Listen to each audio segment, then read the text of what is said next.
And with voting underway across the country, Democratic Alliance leader John Steenhuisen is set to cast his vote in Durban North this morning. Now, the DA regards KwaZulu-Natal as a province that will likely yield its first coalition government after the election. And Newzroom Afrika's Nobuhle Modise is there and joins us live now. Nobuhle, again, I was just sharing with our viewers in the opening that it's got that 1994 feeling. This is what some people are saying, and I want to see whether that is true for where you are. Just set the scene in terms of how people are feeling and the people you've been engaging with this morning.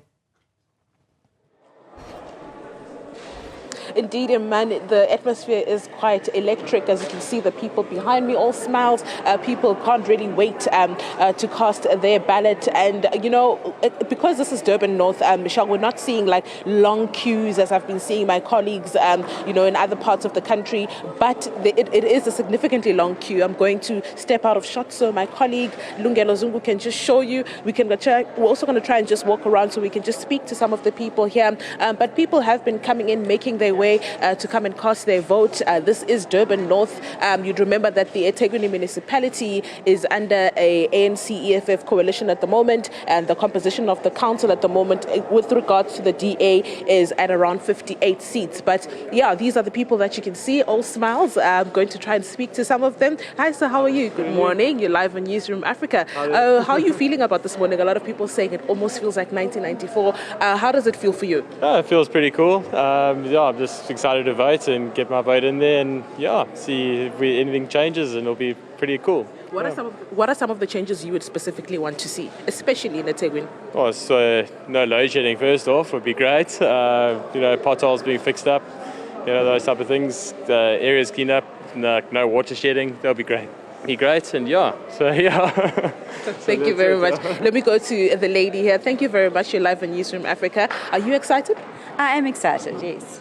What are some of the problems that you think need to be addressed in eThekwini? As you said, the electricity, the water would be nice if we had that permanently back again. Would be very nice. Thank you very much. As you can hear for yourself, Iman, I'm just going to try and walk outside so you can see when I'm saying that the atmosphere is electric, so you don't think I'm duping you, but I'm going to walk outside just so you can see what it's like here at the Northwood School in Durban North, where DA leader John Steenhuisen is going to be casting his vote. This is the outside. Outside you can see there are the party agents stationed outside there. That's where a lot of activities also taking place as people park their cars and have a conversation before popping inside to come and join the queue to cast their vote. And people seem quite excited, Iman, this morning, you know, but obviously when we move to other parts of eThekwini, that's where we'll see those longer queues. Like I said, this is Durban North, so it's split. You know, there's Umhlanga, where there's a voting station there, but this is the outside. As you can see, a lot of people are stationed outside. Some coming out of their cars. These are the cars on the road. I just want to show you,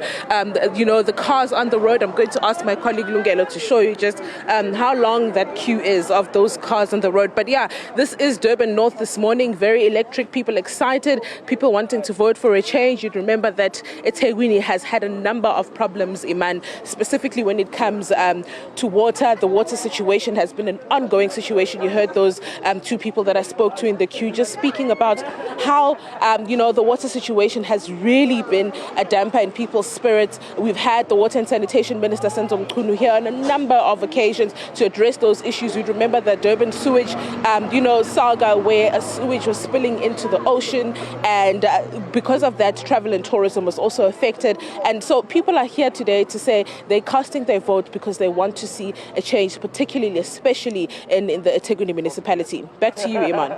Thank you so much, Nobuhle. And it is palpable. You weren't duping us at all. We can see it. We can feel it.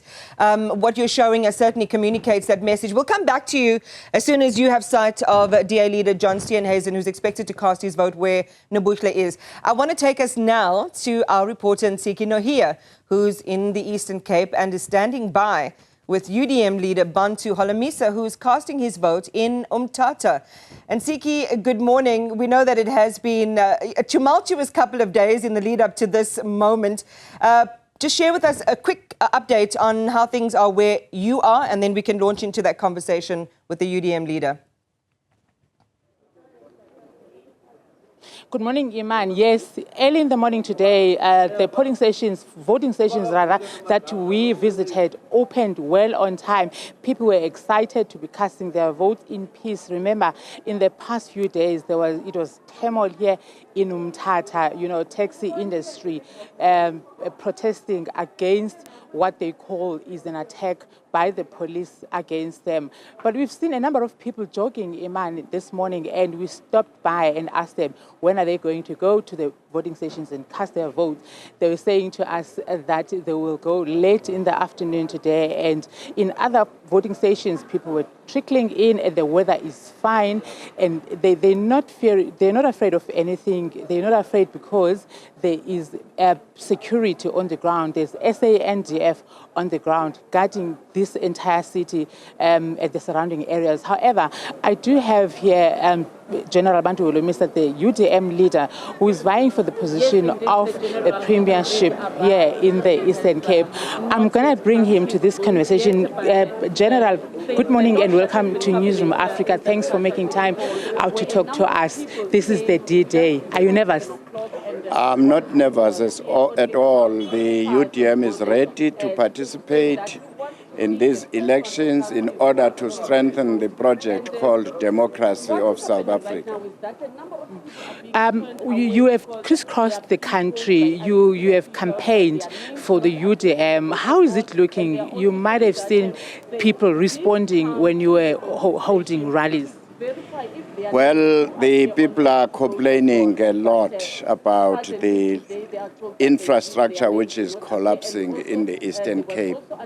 The roads are in bad state, the crime is high, the rate of unemployment is high, and I hope that there will be a government of national unity or a coalition government so that we avoid this one-party dominance and one-party state where you find that these people are arrogant. General, you might have met this guy who wanted to vote, to cast his vote here, but his name is not appearing on the voters' roll. It is not him alone. A whole lot of people that we spoke to, a number of people that we spoke to this morning here in Town Hall were unable to cast their ballots because their names are not appearing on the voters' roll. What is your take on that? Well, they must go and report that to the IEC manager here in Mthatha. I'm sure it can be sorted out. Maybe they are registered in another area or they didn't change their date, venues either from Johannesburg to here. So I won't stress myself about that. Thank you. There's always room for disappointment, General. What if you don't make it to premiership?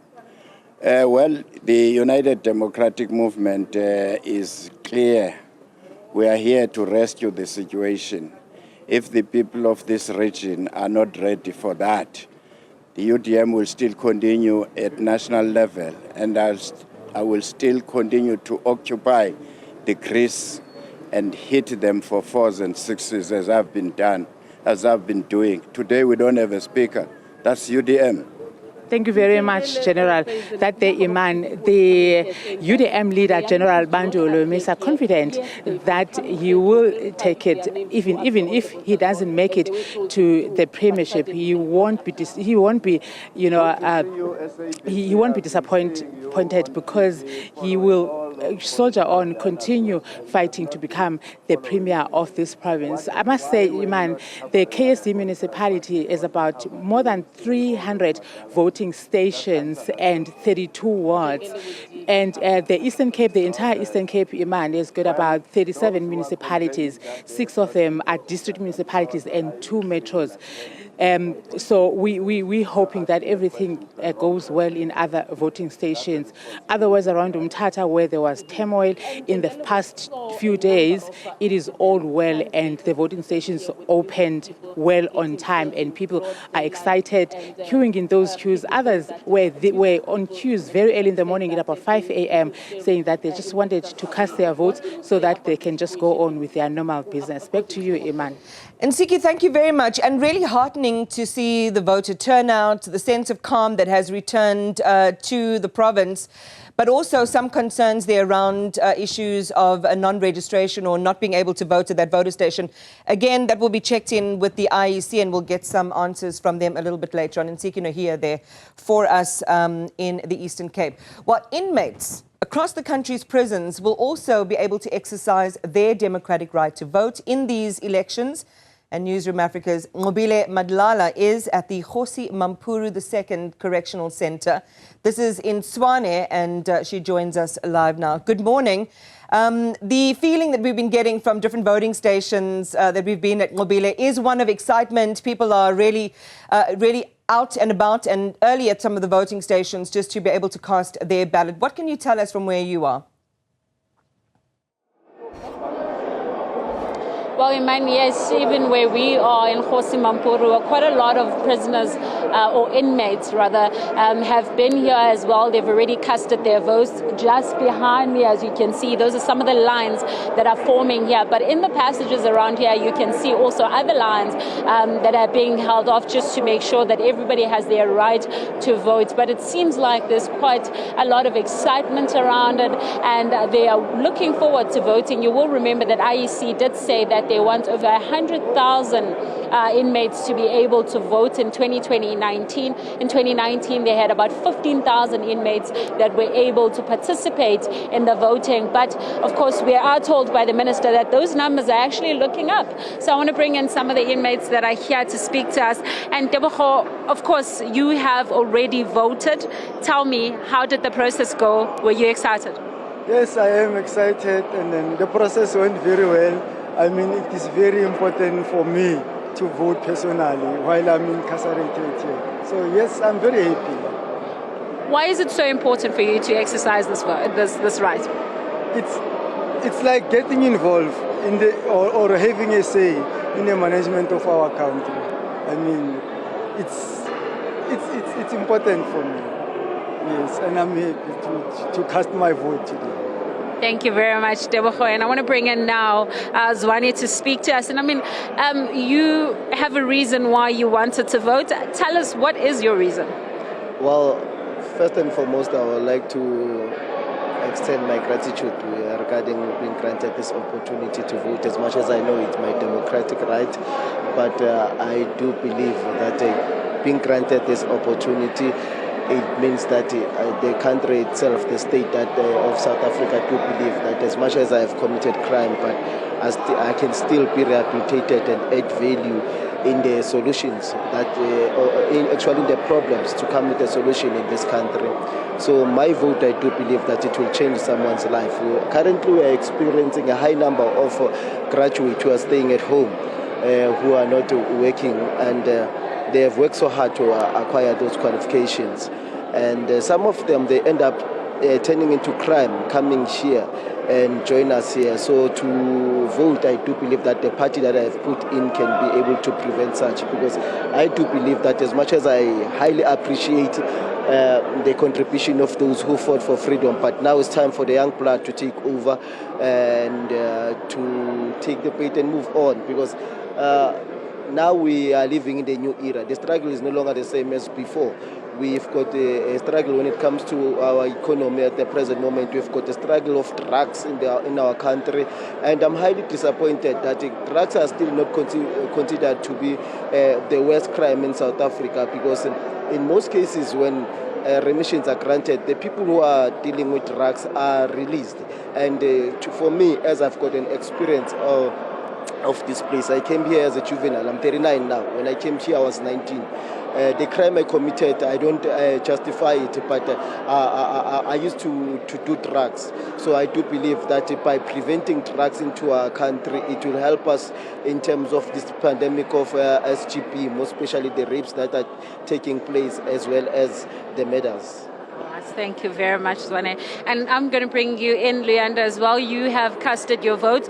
What would you like to see happen after you have voted in this country? Yes, good morning to you too. I'm happy to see you again. Before I answer your question, I'd like to say one thing first. Firstly, I'd like to apologize to the community for making the streets feel unsafe for them while I was out there. Yes, I've apologized to the victim, I've apologized to my family, so I just wanted to get that out of the way. Yes, thank you. Now again, for me to vote today, I feel empowered. I've just voted, hence you can see the blue mark. Yes, I voted for the political party, which I think of my choice will take South Africa to the next level. So I feel empowered as an inmate, basically where we come from. Tatu Mandela fought for this freedom.